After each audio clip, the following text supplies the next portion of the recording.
So welcome again, M.R. Rangaswamy, the founder of Indiaspora.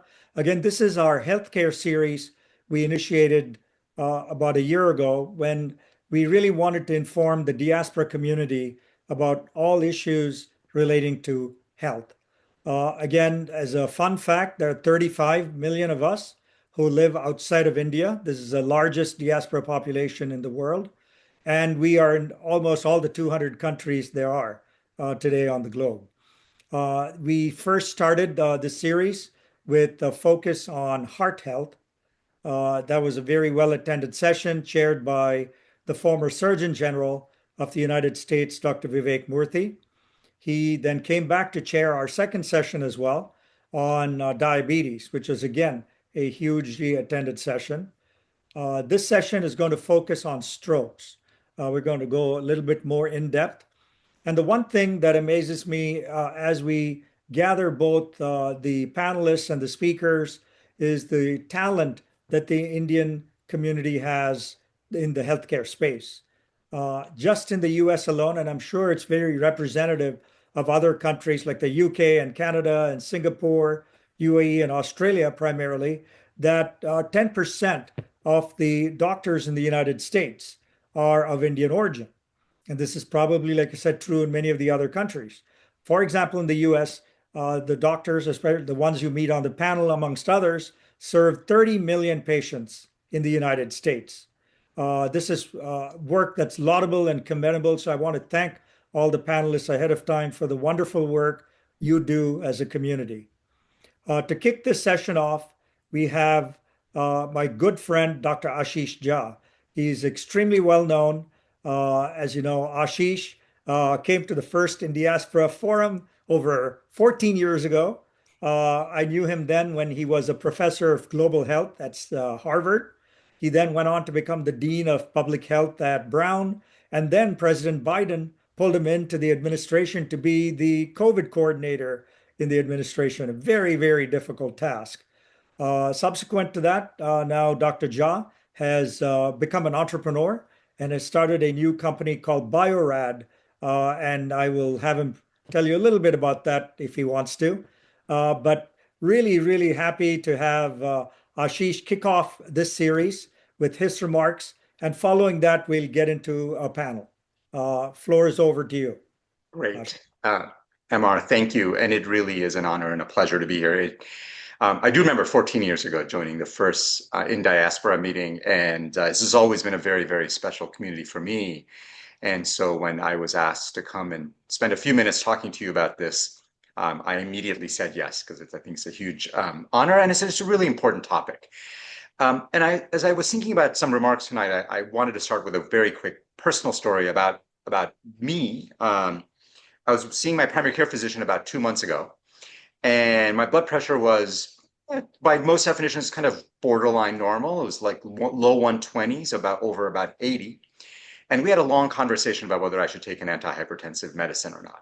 And we decided I should. And I want to come back to why we made that decision, because I actually think as a South Asian male, so much of what we understand about risk factors from the general population don't actually apply to us as they should.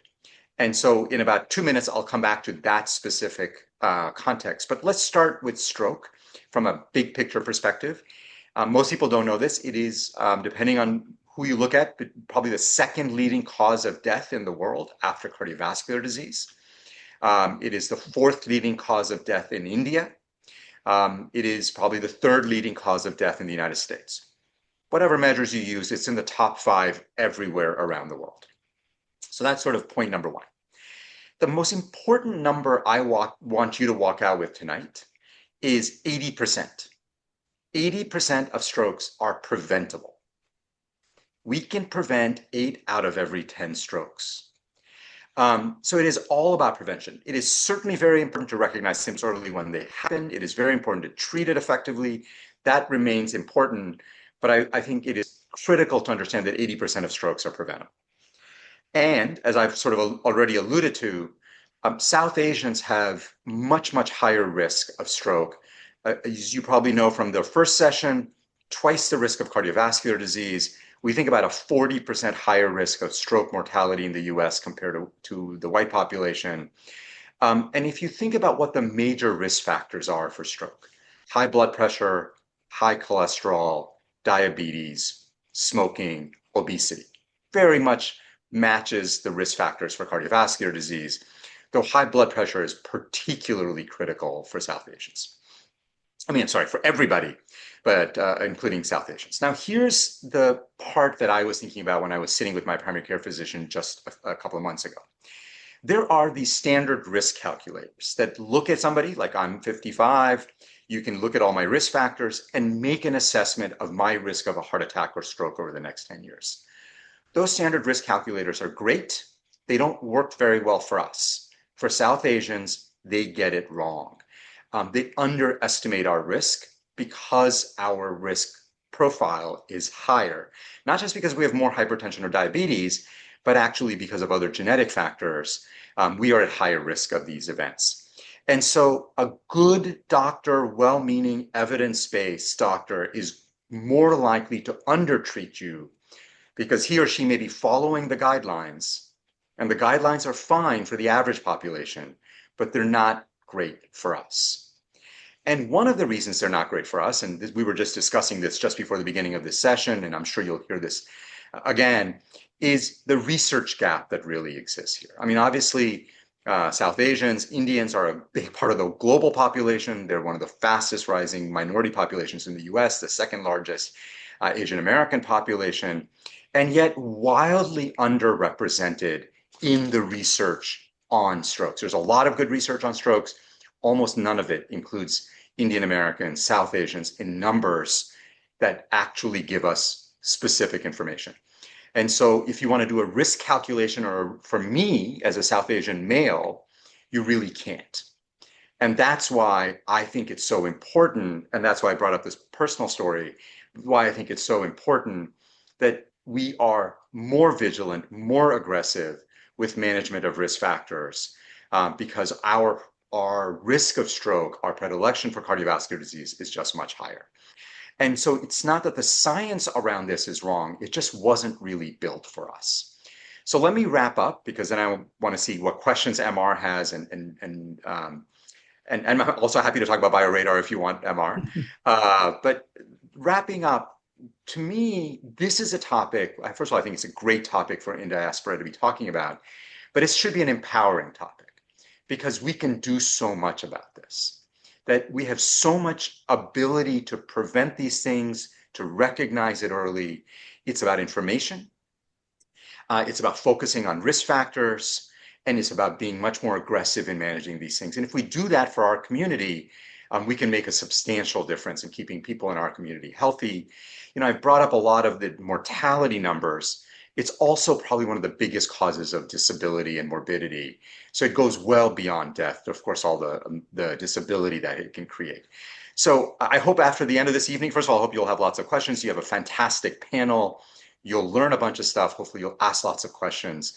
And then the next time you're seeing your physician, or your loved one is seeing a physician, you'll be just a little bit more aggressive, saying, yes, I understand that's the standard, but maybe for us, we need to be a little bit more proactive. So thanks so much for the opportunity to be here. It was really a delight. And I will turn it back to you, MR. And if you have any questions for me, or if you want me to say anything else, I'm happy to do it. Sure. So two things. One, I'm sure the audience is curious, Ashish, leaving, academia and going into the private sector. So tell us briefly what BioRadar does and why you decided to move away from academia at this point.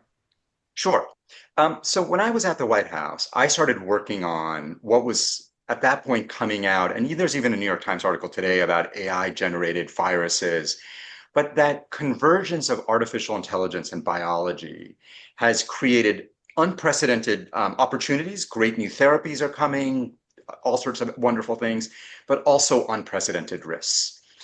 Real risks of engineered pathogens that could be very, very, very disruptive. And so we built out a whole plan when I was at the White House of what we should be doing around detection to detect these things if they were to be used against us or released in the world. And I came to conclude last year, MR, and you as somebody who's been so entrenched in the entrepreneurial world will come to realize, or will see this immediately, I came to realize that the threat was moving much, much faster than our government was.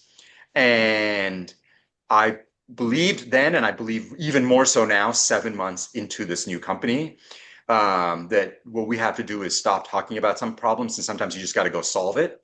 And so we are building the biodetection system that I think the US needs, I think the world needs. We've had conversations with senior government leaders, not just in the US, but UK, India. But we think this threat is very, very substantial, and we believe that we've got to build the solutions now so we are ready for whatever comes next. So that's what we're building. If anybody ever wants to talk about it offline, reach out to me. I'm easy to find, and I'm happy to chat about it. Yeah. Thanks, Ashish. And one last question. To finish the thing on you meeting your personal healthcare doctor, Yeah. why did you decide to take, because 120/80 to me as a layperson seems like, hey, you're okay. Yeah. So, Two reasons. yeah. Two reasons. One is, by the way, so as I mentioned, I'm 55. The biggest predictor of whether you're going to have dementia in your 70s is your blood pressure in your 50s. And I think we undertreat blood pressure kind of in general. So look, the most important the most important organ we all have is our brain, and I want my brain to be kind of functional and around as long and healthy as long as possible. So I had a slight predilection for doing it anyway, but I actually do think the fact that I'm an Asian American man, I do think puts me at higher risk. And so the standard risk calculator would say, sure, at 120/80, you probably don't need to do anything. But I thought, me as a South Asian man at 120/80, I'm probably at elevated risk, and I should lower that risk. And plus, these medicines are so safe and easy to take and don't really cause side effects. And so that's why I did it. Great. Well, thank you so much, and thank you for being part of our community with this great initial message to the community here. Thank you, Ashish. Appreciate Thank it. you, Amar. And now we want to turn to our Indiaspora member, Dr. Abhay Dandekar. Abhay is a dear friend, lives here in the Bay Area, and is a big supporter of anything health related. He also has a podcast, which is an amazing podcast that is well listened to throughout not just the Indian diaspora, but globally as well. And I want Abhay, who's also a practicing physician, but really has interests, a broader interest for the community. So we said, who better to kind of chair this and moderate the session than Abhay. So Abhay, the floor is yours, and we'll all listen in. Thank you so much, MR, and thank you to Ashish as well. As a 55-year-old Indian male, I am definitely taking heed to your sage advice and all the things that you do. Thank you for that. I do want to share, yes, I am a physician practicing. I'm even more excited, however, about our panelists. So I want to briefly introduce them individually and then have them say a few words as well. First is Dr. Pooja Khatri. She's the chair of neurology at the Yale School of Medicine and the neurologist in chief at Yale New Haven Health. She's also the director of the NIH-funded National Stroke Clinical Trials Network. We also have Dr. Seemant Chaturvedi. He is vice chair for strategic operations at University of Maryland's Department of Neurology and past president of the Association of Indian Neurologists in America. Again, yet another reminder of what our importance is in the American healthcare landscape. And then finally, Mukul Pandya. He is a writer and a former editor for 23 years of knowledge at Wharton. He's also a former associate fellow at the University of Oxford's Business School. And most importantly, he will be sharing his expertise, his wisdom, and his incredible experience as a stroke survivor. Thank you to all three of you. I was hoping that each of you in turn, Pooja, then Seemant, and Mukul, can maybe share one or two lines about yourselves, but particularly what motivates you to activate our collective attention for stroke awareness and care in our diasporic communities. Maybe just a line or two about yourselves and again, what that motivation really feels like. Let's start with Pooja. Gladly. So it's great to be here. This is my first diaspora meeting. And I'll say, first of all, I'm personally so keenly aware of my risk. And what Ashish just talked about spoke to me so well. I'm a 53-year-old woman. I wanted to get ahead of things. I knew that, for example, the fact that my cholesterol was just a tiny bit up, most people wouldn't even treat it. I got a coronary artery calcium test. I wanted to get right on top of that. That was negative. But then even after that, based on some other indicators, I went all the way with my aggressive treatment. And because I know what I see as a neurologist. So I see people that are pre-diabetic that then develop strokes. And so I bring that all up to just say that I'm really excited to be here and look forward to helping spread the word, both about how to prevent those strokes, like Ashish said, but also how to treat them and reverse them, which has been a big part of my career, is developing treatments for stroke as well. So I look forward to chatting more. Terrific. Seemant, how about yourself? Yeah, I'm really motivated by the strides that have been made in prevention of stroke. And as Dr. Jha was saying, that 80% of strokes are preventable. And so we've really made great progress in the medical community in terms of identifying what the risk factors are and also how to reduce the risk for everyone. And just for the national perspective, there are about 800,000 strokes per year in the US. So that's really an astronomical number. And so it's a major cause of disability and death. And so that, I think, motivates all of us to try to address this because it not only affects individuals, but also society at large. Thanks so much. Mukul, how about yourself? Thank you so much, Abhay. Hello, everyone. I'm Mukul Pandya. And as you heard, for 23 years, I was at the Wharton School of the University of Pennsylvania, editing knowledge at Wharton. And in my final year, I was a senior fellow at the Research Centers for AI and Analytics. 3 months after I retired in 2021, I had a pontine lacunar stroke and lost the use of the left side of my body. And after almost 47 years, about 47 years as a writer and editor, I couldn't write or edit anymore. And so the hardest loss was not physical, it was to my sense of self. And I've been very fortunate to be able to work with a wonderful group of people from Stroke Onward, which focuses on these issues, and happy to talk about that as we go along. Thank you, all three of you. We're so looking forward to all of your comments. I wanted to start with Pooja.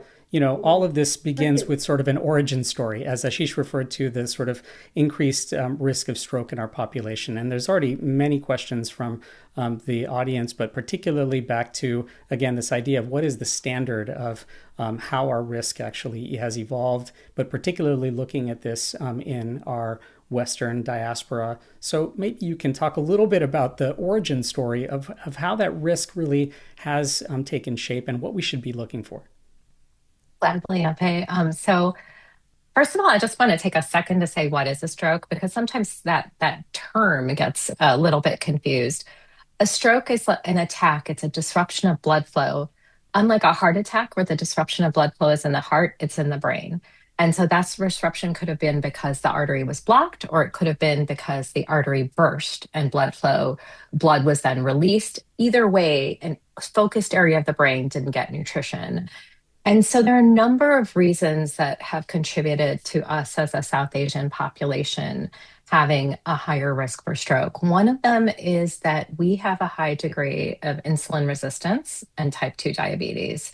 In other words, compared to, say, a white European, if we have the same blood sugar level, we're going to have a lot more insulin trying to do the work of keeping our blood sugar regulated. So we've got that working against us. The other thing is that for the same level of weight, we have a higher risk factor. And that's because many of us that are South Asians, our weight concentrates into our abdomen area. It's basically the organs between the stomach and the colon. And so that particular collection of fat predisposes us to more diabetes, more hypertension, and so on. And then finally, we are actually predisposed to more cholesterol. So that's one part of this, to higher cholesterol. So we have this metabolic aspect. We also have an inflammatory aspect. So we have several markers of inflammation that tend to run higher in South Asians. And then we have a genetic predisposition. There was a big study out of the UK that suggested that when you account for all the traditional risk factors that cause stroke, we still have about 40% of our strokes are not fully explained by anything but being South Asian. But there's a lot we can do about it. So while I'll pause here, I'll just say we'll keep talking. Yeah, and particularly between you and Seemant, I want to now sort of activate the next phase of that, which is with that risk. How do we start thinking a little bit more clearly about screening and timing? And as Ashish just mentioned, earlier detection. How should we maybe customize the timing and the specificity of that screening among South Asians, but particularly with respect to everything you just mentioned, abdominal girth, BMI, some of our screening labs, and again, taking into account the genetics. Maybe you both can share a little bit about what specificity and a little bit more about this kind of timing of when we should be asking those questions. Yeah, I can maybe address some of those. There are like four numbers that I encourage all my patients to know. And those are their A1C, which is, as many of the attendees will know, is the reflection of the blood sugar. Number one is their systolic blood pressure. And the guidelines recommend systolic blood pressure less than 130. As Dr. Jha was saying, you may want to have it even lower for optimal prevention. Then there's their LDL, which is the bad cholesterol. And so for the average person, a desirable LDL would be less than 100. But if you have cardiovascular disease, then it should be less than 70. If you have diabetes and cardiovascular disease, it should be less than 55. And if you're very high risk, some would advocate even less than 40. And then the fourth number that I would recommend that patients know and is their lipoprotein A. And this is a new sort of emerging risk factor, which has been known about for many years, but it's getting increased attention now because it's linked with heart disease and stroke. And this is also higher in South Asians. And in fact, it's estimated that there are close to 500 million South Asians with an elevated lipoprotein A, which is really astounding. And the good news is that some medications to lower lipoprotein A are in late stage clinical testing. And so we may have some results later this year about the potential efficacy of those medications. But those are, I think, four things which I would recommend being aware of. In terms of like when to screen, I think I think earlier is the better. And so I would definitely have a lipid profile by age 30. I would definitely, and lipoprotein A, I should mention, is only needs to be checked once in your lifetime. And so there's no reason why you can't check that in your 20s or 30s. And so I think, and for diabetes, definitely you should be screened for that by age 30. And Pooja, just a comment, given your research background and the studies you coordinate as well. I mean, is there some specificity to actually activating that and having these questions asked? Perhaps lipoprotein A should really be, again, that extra thing that we should all have on our minds. Absolutely. I think one of the false comforts we get is, I'm not overweight. My arms and legs are skinny. Generally, I'm actually a reasonable size, but that there are actually suggestions that we should actually be screened even if we have normal BMI. Even, the threshold for usually is 25 and the recommendations are 23 for South Asians as an example. So yeah, and then getting like at that point, your cardiovascular risk profile, which contributes to your stroke risk is really important. I know there's a question from the audience that we'll probably get to about low sodium and if there's any relationship to stroke, but let's move on. And maybe you might be able to comment on that, Seemant, as we go through some slides, particularly talking about symptom recognition and treatment. And it was so important that Pooja pointed out, of course, the definition of a stroke. But now, if we now try and tie some of this together, particularly in talking about symptom recognition and treatment. Sure. Well, just to take 1 minute about the risk factors, one of the ones that I wanted to highlight was also these are things that are under our control and which are potentially modifiable. But I also wanted to highlight atrial fibrillation because that's a key risk factor for stroke. And that's a type of irregular heartbeat which increases with age. And so if you have atrial fibrillation, you need to be very attuned to that and discuss with your physician preventative medications, and there are also some procedures which can be done to lower your stroke risk. Sleep apnea is also a risk factor for stroke, and then as many of the attendees will know, many of these are intertwined. Now, suppose you fail despite all your best efforts at prevention, and if you think you're having a stroke, then it's really critical to get to the emergency room within the first 24 hours. If you can get to the emergency room within the first 3 hours, that's even better, because then you could get a clot buster. But also there have been tremendous strides in interventional treatment for stroke in a procedure called thrombectomy. And I know most of the attendees won't be familiar with looking at angiograms, but this is a patient who has left-sided weakness, and there's a lack of blood flow on the right side of the brain in the area where there should be. And then this patient underwent interventional treatment, and you can see beautiful restoration of the blood flow to the right side of the brain, and there was clinical improvement as well. And with these interventional treatment, they use a device called a retrievable stent. And here you can see an example of some of the clot which got enmeshed on the stent and which was pulled out during the procedure. And so this is really a remarkable new option which has been available to us since 2015. Another very important topic which I wanted to address is the concept of silent strokes. And if you do an MRI on everybody over age 60, in about half of the patients, you'll see evidence of spots in the brain. And this is due to a combination of aging, hypertension, diabetes, cholesterol, etc. And on the left-hand side, you can see a patient with maybe 6 or 7 spots. Then you can see a more advanced stage. And then finally, on the right-hand panel, pretty advanced and pretty severe disease on the brain. And somebody on the left-hand panel, they may not have any symptoms of a stroke. And so that's why these are called silent strokes. And they're important to prevent because the more silent strokes you have, the greater the chance of cognitive impairment, and they can enhance the risk of dementia. So just to summarize, as Dr. Jha mentioned, about 80% of strokes are preventable. There are definitely some things you should track. I would add the fourth factor here of lipoprotein A. We should also not downplay the importance of physical activity and having a healthy diet with a Mediterranean diet. Also, some patients will have mini strokes where they could have weakness of one side of the body for 10 minutes or 15 minutes, and you don't want to ignore that because that's a potential warning sign. And then, as I was mentioned, seek attention quickly if you're having stroke-like symptoms. So let me stop, and then we sharing, and then we can get back.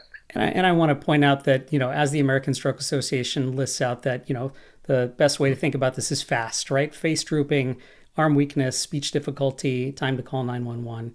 A couple questions from the audience just for both of you, but for Pooja, maybe you can help answer this. Is there a particular, one comment was checking, on whether or not, because diabetes is so prevalent, but then if they're getting diabetes younger and younger in the population, do we need to actually look at stroke at a younger and younger age? And a question for Seemant is, if we are only checking lipoprotein once in our lives, does it mean that it doesn't change very much? Maybe Pooja, you can answer the first question. Sure. So great questions. So we really should do our screening, frankly, in our 20s for things like our first lipid panel and our screening hemoglobin A1C. So starting early is really important. I think, was that the bulk of the question? Did I miss something? They were just questioning whether or not strokes are actually happening younger and younger in the population. They are actually. We've got good data from the Greater Cincinnati Northern Kentucky Stroke Study, which is sort of a population level epidemiology study that has been tracking stroke rates over the last, 40, 50 years now. And we're seeing a clear increase in stroke in the young. It's only partially explained by traditional risk factors. We think there's some unmeasured variables as well. And we do know that South Asians have strokes at a younger age than non-South Asians. And then Seemant, you want to comment a little bit about the lipoprotein A? And there was another question about, is there a way to know if you've already had a silent stroke? Yeah, for lipoprotein A, yes, it is recommended to test only once because it doesn't change much. It's mostly genetically determined. There's a little bit of data that it might change a little bit between pre-menopause and post-menopause for women, but it's not that substantial. So once a lifetime is currently recommended. The only way to really tell if you've had a silent stroke is by doing some type of brain imaging. But on the other hand, routine brain imaging for somebody who's functioning well is not really recommended at the current time. So if you happen to have brain imaging for either a headache or for other reasons, you might uncover silent strokes, but it's not really recommended to have a routine scan like at age 65 or so. Pooja, we just walked through a crash course in thinking about stroke, but for you now, you mentioned the reversibility part of this. So talk a little bit about that, but particularly with regard to, again, your experience and then also how do we sort of think about some of the latest treatments that are out there? Yeah, I'll be glad to. Maybe I'll share an anecdote actually that I think might drive home some of it. So, from my own personal life. So you mentioned the FAST acronym, and that is something we can use to identify stroke. And it's F for face. If you ask someone to smile, one side might be crooked, might be numb. A for arm, or it could be the leg. And the idea is if they hold up one side and then they can't hold it up, or they can't even get it up, that's another concern. S is for speech. It could be slurred, trouble producing speech, trouble understanding speech. And T is for time, because we know that time is brain. The faster we restore blood flow, the better. One of the reasons I became a stroke neurologist is I was really excited. We read that thrombolysis, IVTPA, a drug that we can give through an IV quickly, had been shown to reverse stroke. It was actually, shown and FDA approved in 1996. When I was going into finishing my neurology training in the early 2000s, there were only a handful of sites in the country that were doing over 100 cases. Now that's just normal. So I was pretty excited to help build that. And around that time, we were also studying the idea that we could actually take a wire up to the brain, just like with cardiac cats, and actually pull out that clot, just like Seemant showed you with the stent retriever.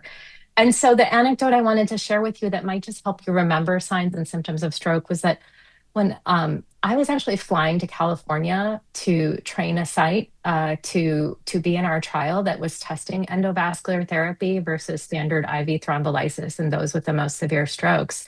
And while I was on the long flight to California from Cincinnati, my father had a stroke and he had double vision, and he was having trouble dialing the phone. He eventually got through, and he did what like all our friends and family do, which is call my poor husband, who is not a physician, but somehow when anyone is having stroke symptoms, they call my husband.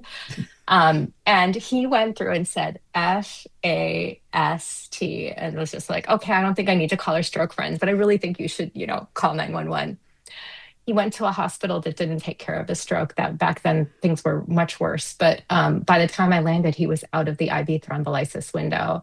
He did relatively okay in the end. But I bring this up because it's really any sudden loss of function. And I think that if you have unexplainable loss of function, I want to just take home this idea. If you see someone with that, if you have it, call 911.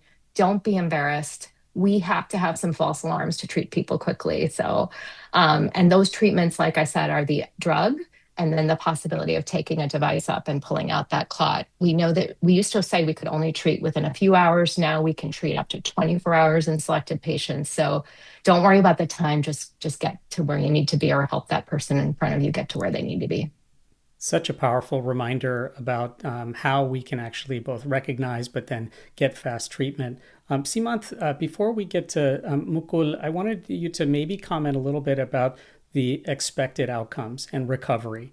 And what is it that stroke, from a medical standpoint and even sort of the physical rehab standpoint, what is it that, in your experience, are things that our audience should know, but particularly how to stay vigilant? Sure. So during the recovery process, typically patients will have physical therapy, occupational therapy, potentially speech therapy. They may require inpatient rehabilitation.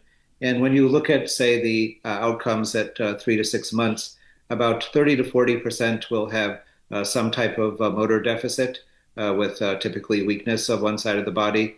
There could be residual speech deficits, and then depending on the age of the patient, there could be cognitive problems and potential risk for dementia. And then Mukul may touch on this, but there's also a significant risk of depression about 20 to 30% of the patients could have depression. And so that's why family support and community support is very critical. We don't want the patients to be isolated in the post-stroke recovery period. And so those are some of the expected outcomes. But the good news is that with the clot busters and the interventional techniques, the results keep improving.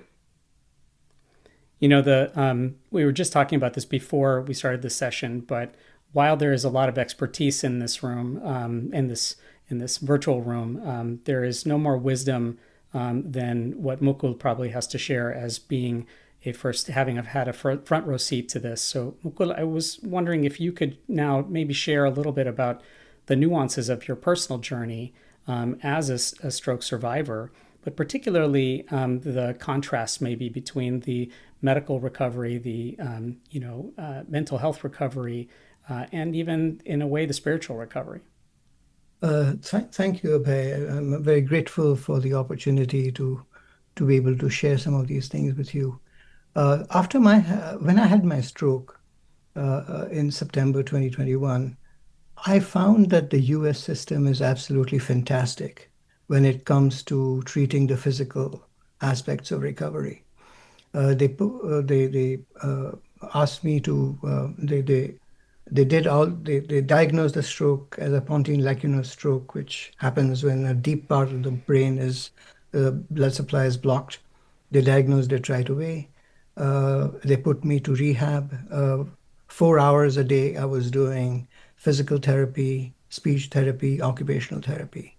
But my mental conception, and this maybe have been my ignorance, was that if I work really, really hard at PT, OT, and speech therapy, in about 3 months, I'll be back to normal. I'll be back to my previous self. And that doesn't happen. I had lost the use of the left side of my body. I was in a wheelchair. There were times when I was trying to eat, there was so much spasticity in my hand that I would throw food around.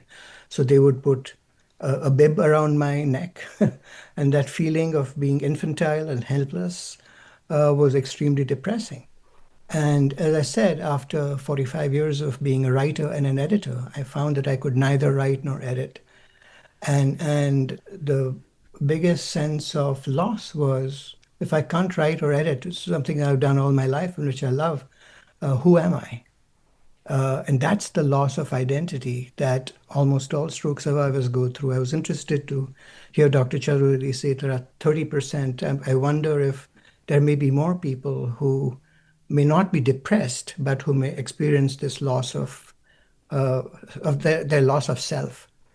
What was really lucky for me is that I came across a book called Identity Theft while I was going through my journey.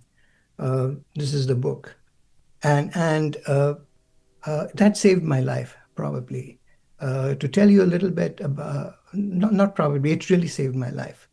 I was on the verge of reaching out to a friend to explore options to go to Switzerland, where they, help you end your life legally and painlessly, because I felt that life had no purpose anymore. I didn't want to be a burden on the people I loved.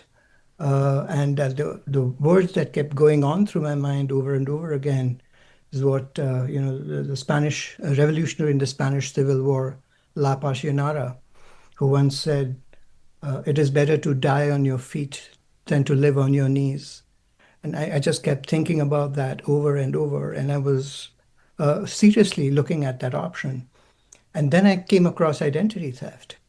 And the reason it saved my life is it helped a couple of things happened. It's written by Deborah Meyerson, and Deb is in the audience right now. I see her there. Hi, Deb. She was a tenured professor at Stanford University, and she had two strokes when she was in her 50s. And she experienced the same loss of identity and wrote this book to help people cope with it. And the first thing I learned was to redefine in my mind what recovery means. You see, what I had felt after during the stroke was I'm going to go back to who I used to be. And that doesn't really happen. In life, you really can't go back to who you were, especially not after a stroke. What you need to do is to, as Deb writes in her book, you don't need to bounce, you can't bounce back. You have to bounce forward. And what bouncing forward means is coming to terms with the capabilities you have after stroke and finding a way to build a meaningful life about that. And that aha moment of recognizing how unrealistic my expectations of recovery were, and starting to understand what recovery actually means, that gave me the calmness and the peace of mind to start exploring what I could do. And I started using various AI tools, and I'll be happy to talk about that if anyone wants to know, to make up for my physical deficits. And as a result of using AI tools for speech recognition, transcription, and so on, I was able to become professional again. I was able to reclaim my identity. And so the use of technology and assistive techniques to make up for your physical deficiencies is something that is possible today. And I would encourage everyone to, and I can talk about that in more detail later. I don't want to monopolize and give a speech. No, I know that just to share with the audience, we had a brief prep call before this, and we all agreed that we could probably listen to Mukul's story for much, much, much longer. I know that there was a resource slide that you wanted to share. Maybe we can push that up right now, and that way we can refer to it as well.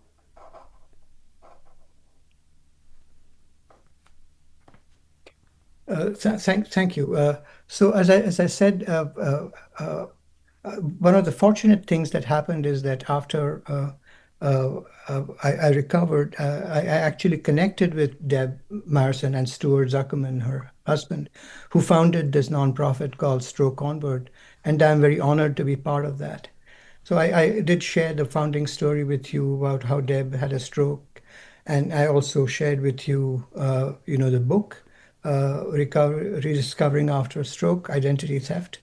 I think that if you know anyone who has had a stroke or who is, there are 800,000 people in the US alone, 15 million people around the world who have a stroke every year.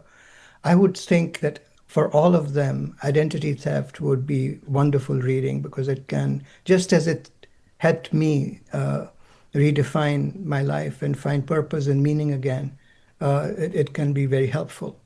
The second thing that I would encourage everyone to do, and I'm not going to read all the points, is that Stroke Onward has started something called the Stroke Onward Community Circle.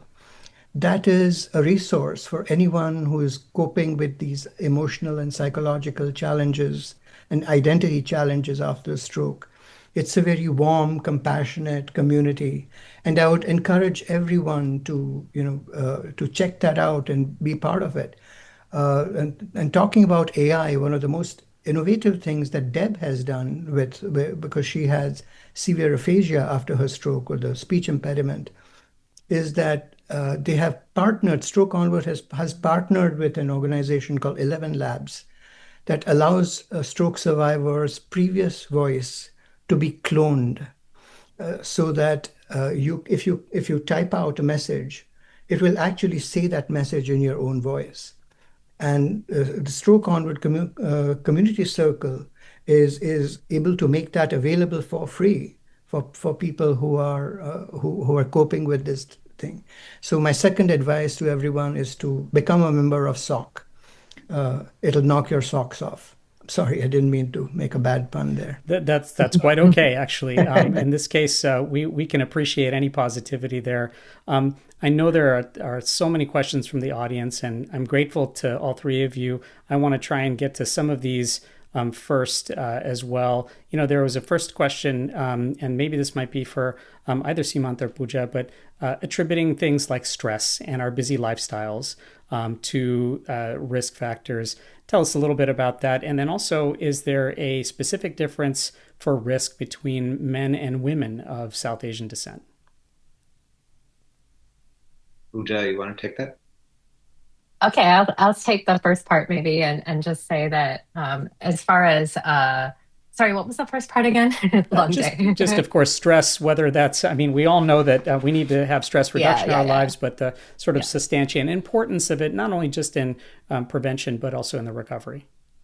Yeah, stress is sort of a multifactorial thing too. So there are a few things that go on with stress. There's first of all the fact that it takes us away from eating healthy, exercising. It's almost like a feedback loop. You don't start taking your walks. Got stressed out today, didn't walk my dog. It just cycles. You don't brush your teeth as long, you get inflammation in your gums. So, in these ways that you can contribute to stress. And then the other thing stress can do is it can create these hormones, including cortisol, that just rev you up and can cause inflammation and it contribute to high blood pressure. So, there are many ways that stress contributes. It's easier than said than done a lot of times to tackle that. But I just want to say that it is doable. And sometimes it's the small things like that walk I was talking about and getting help. If you're under a lot of stress, it is something to take quite seriously. Seemant, any particulars about the risk differences between men and women?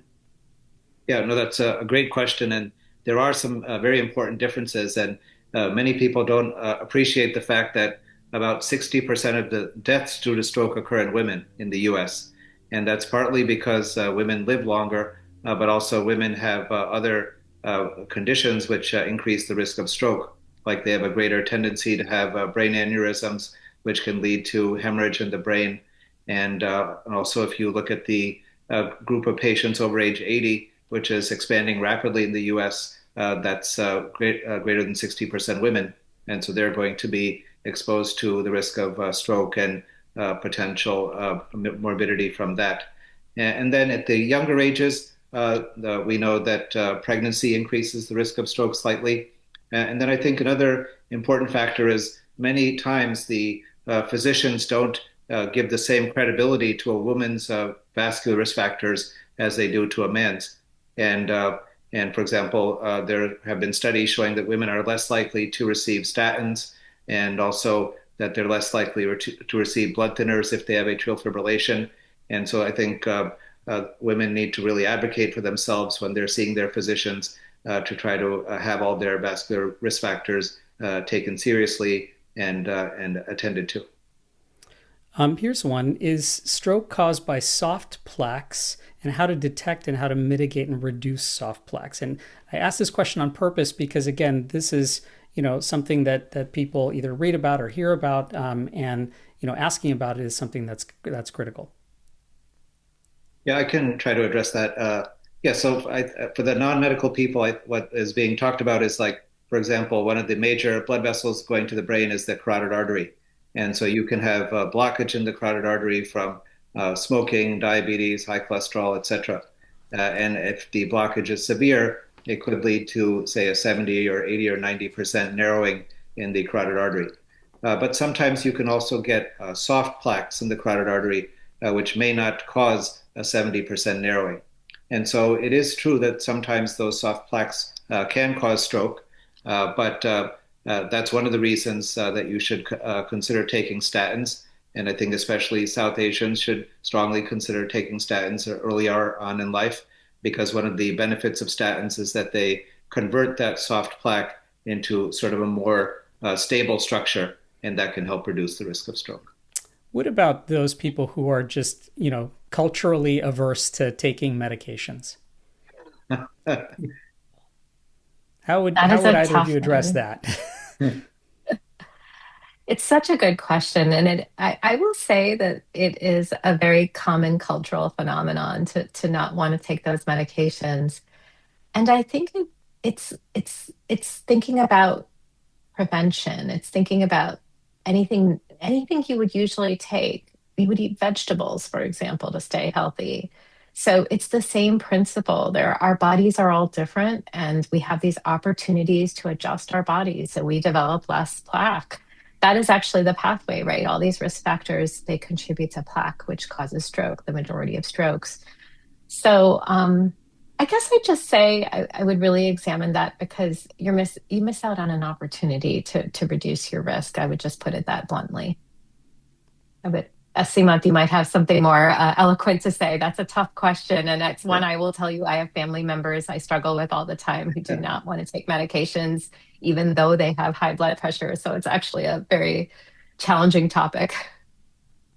Yeah, I mean, if somebody can exercise 7 days a week, 1 hour a day at least, that could help reduce the need for medication. But on the other hand, we have data from millions and millions of patients about the benefits of cholesterol lowering, the benefits of glucose control, the benefits of high blood pressure control. And so I think it's a little maybe naive to think that you won't need these medications at some point, and that these medications, I think, will help you in the long run. And I'll add one more thing, if I might, which is I think Please. sometimes there's a stigma, like, I'm sick, I'm taking pills, but somehow it's about turning that around in your body. I am healthy, and this is how I'm maintaining my health. And I think sometimes that framework might help. One question about taking aspirin came up in the group and what its role might be, and then another question about triglycerides. There's focus on LDL and HDL, but are triglycerides also important in assessing risk? Triglycerides are a marker for diabetes. They tend to go hand in hand. And so you do want to address triglycerides. You often do that by treating this using the same medications, the statins that you'd use for your LDLs, as well as treating your diabetes. Yeah, regarding aspirin, after you've had a stroke or mini stroke, there's a strong likelihood that you'll be put on aspirin because it is beneficial after you've had an event. The bigger, I think, controversy is should you take aspirin preventatively, and if you have not had a heart attack or not had a stroke. And the pendulum in recent years has been swinging a little bit against the use of preventative aspirin. But there are still some guidelines which say that it may be reasonable for men between the ages of 50 to 70 to take aspirin. But I think the data are sort of going a little bit against use of aspirin for a healthy elderly person. And a lot of times what you can do is calculate your risk. You can, with the values that you have and those risk factors, and then that can help you think about the risk benefit ratio of taking aspirin, and a good primary care doctor can help you with that. And it's another reminder that, with any of these calculations to, for, as Ashish mentioned in the very beginning, for us to be a little bit more aggressive when it comes to asking as to when we should start having that timing. I've been waiting for this question to come up, and so I'm amazed that it took this long to get here, but can you elaborate a little bit about stroke, obesity, and GLP-1 use? You want to tackle that, or you want me to, Seemant? Yeah, no, I can make some comments on that. No, I think there's definitely a role for GLP-1s for reducing the risk of stroke.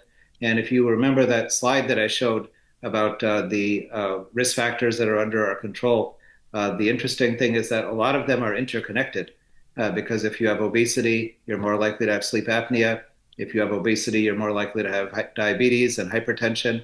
And so if you can reduce your weight by 20, 30, 40 pounds with a GLP-1, and many of your other risk factors are going to improve as well. And in fact, one of the GLP-1s is now FDA approved for patients with sleep apnea. And so I think there is definitely a role, and some of the guidelines from the American Stroke Association. They now support the use of GLP-1s for patients who've had a stroke because it can definitely help with risk factor control. It comes back to a question that, we talked about earlier about this sort of cultural awareness and cultural sensitivity around taking medication. A couple of questions here have come up about changing medications or stopping medications. And, maybe one of you can comment a little bit about how this is evolving, and it's not a static process, it's a dynamic one, and whether or not there are new statins that come out, or the ability to stop a medication or adjust a medication, especially in both of your practice. I'm guessing you get that a lot from patients. Yeah, there's certain medications that you just don't want to stop because it's really going to benefit you, like your statin. The GLPs are another example. They will reduce your weight, and then consequently reduce your major risk factors. But we know if you stop it, it'll come right back. So those are examples where it is really about lifelong medication to maintain your health. Yeah, and for the vast majority of patients, statins will be lifelong, or they should be lifelong, because if anything, your risk is just going to increase as you get older. And so I would not recommend stopping it. Question here about both side effects and interactions, of course, with people taking multiple medications. And I don't want to completely saturate us with medication questions, but certainly these are the questions that they are asking their physicians. So maybe a quick thought about how to mitigate that or come to some peace with that as far as taking multiple medications and how to manage that. It's a tricky question. You definitely don't want to take medicines you don't need and just pile them up. You would definitely meet physicians who overprescribe. But I think if you're thoughtfully choosing your medications, if your physician is thoughtfully working with you to make sure that they don't have interactions, that's really the process. But sometimes, taking 10 pills actually makes sense if that's what your body is predisposed to needing. Yeah, and also technology is helping us these days because all the clinics and hospitals you'll go to, they'll use Mhm. electronic medical records. And so if there's a major interaction between two medications, frequently we'll get an alert about that. And so your prescriber or clinician should be able to mitigate those risks. Maybe I can just also add that there is, sometimes one of the things you can do if you're really motivated to not take medications is really beef up your lifestyle, right? In terms of the simple things, even just walking, but even more than that, exercising, nutrition. So there's a lot under your control, but sometimes I'm just going to say you can do everything perfectly and you still need medications. And frankly, sometimes you do everything perfectly and you still have a stroke. And that's just our lives, I think, as human beings. I think that's such an important thing for us to just be aware of and acknowledge that, it is important to do all those things: lifestyle, nutrition, fiber, walking, socializing. All of these things are so good for our physical health and our mental health and our brain's health. But occasionally it does happen, right? Where stroke events happen and we need to necessarily deal with that. Mukul, there's so many comments in the chat about how courageous your story is and so many thanks for sharing. I had a very specific question for you, and that is, what do you think the role is of peers and of multiple generations and in community in helping to go down with somebody and provide sort of a collective companion in their stroke journey? I think that's such an important question because one of the things that is often overlooked is the role of the care partner or the caregiver in helping people with stroke recover and to helping stroke survivors build a meaningful life again. There's a wonderful chapter in Identity Theft that is titled "Stroke is a Family Illness," and the whole point of that is that if you can't recover in isolation. In fact, if you isolate yourself, you're going to go down a spiral of more and more depression, the way I was. But having a loving family, having wonderful friends, having caring doctors, nurses, therapists, having a community of support like SOC. And that's why I emphasize the value of SOC. You I cannot over exaggerate the value that social connection has in helping recovery. And in my own experience, once you fix the mental deficit, your physical deficits, tend to become easier to deal with. Yeah, I mean, so incredibly true. And I will just reiterate the importance of multiple generations because we have many, many people in their anywhere from their teens to their 30s to 50s to 60s who are caring for their family members who are definitely stroke survivors. And on top of that, is there a relationship to cultivate here where those people can be equally aware of all of this. I have a very quick thought question because I know we're running short on time. And that is, do each of you have one particular thing that you think the South Asian diaspora needs to unlearn about themselves in order for stroke prevention to happen sort of cleanly and reduce that risk? I'll say maybe I'll say a couple very brief things. One is that I think that what we didn't hit on was the South Asian diet, and I think that's a hard thing to unlearn. But there are aspects of it that really are not good for a lot of the predispositions we have. So it's about getting the balance right. But I don't think we have time to get into that. And the second thing is, if you've grown up not exercising, it can be really daunting, and you can't underestimate the role of just starting by taking a walk for a half hour twice a week. These kinds of things really build up and lead to good health. Yeah, terrific. Seemant? Yeah, no, I would echo that in terms of the benefits of physical activity. And also another thing which I would recommend is, try to avoid believing too many idiosyncratic beliefs, because I find that in the South Asian community, even some highly educated people, they are sort of resistant to streamlined medication, mainstream medication, and so I think, as I said, we have data on millions of patients about the benefits of blood pressure control, benefits of cholesterol control, etc. And so I think it's important to stick with your doctor's advice, but also advocate for yourself in terms of getting your numbers under control, and especially those 4 numbers that I mentioned. Mukul, do you have a quick thought on what collectively we need to unlearn? Yes, I would say 2 things. What we must unlearn is the instinct to hide struggle, and to try to stay strong in silence. Recovery is a collective and not a private burden. I think that is one thing that we should unlearn. And the second thing that we should unlearn is never stop learning. And by that token, I would say, if all of you here want to continue this dialogue, I know our time now right now is coming to an end. At 11 o'clock tomorrow morning, 11 Eastern tomorrow morning, Stroke Onward is collaborating with Digimentors and the Indian Journal of Medical Ethics to have an online conversation about the emotional, psychological, and identity aspects of recovery. And it's going to be, if any one of you likes to come, it's a free event.